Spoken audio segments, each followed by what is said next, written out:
অনুরাগের ছোঁয়া ধারাবাহিকের নতুন পর্বে দেখা যায় যে আড়াল থেকে সূর্য সোনারূপার কথা শুনে বাইরে বেরিয়ে আসে। দীপাও কিন্তু রাগ করে বেরিয়ে পড়ে।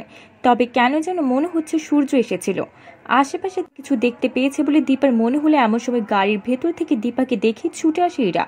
দীপাকে জড়িয়ে ধরে বলে, দিদি তোমাকে তো আমার বয়ফ্রেন্ডের বিষয়ে সবটা বলেছিলাম, তুমিও তো ওকে দেখতে চেয়েছিলে। দীপা বলে, তুই কখন এসেছিস, মামা কেমন আছে, আর তোর বয়ফ্রেন্ড কি এসেছে তোর সাথে? ইরা বলে, এতগুলো প্রশ্ন একসাথে করলে আমি জবাব দেবো কিভাবে?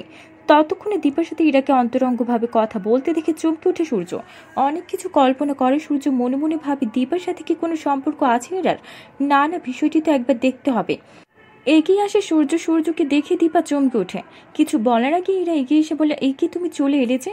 দিদি, ও হলো বিখ্যাত ডক্টর সূর্য সেনগুপ্ত, আর ওই হলো আমার বয়ফ্রেন্ড।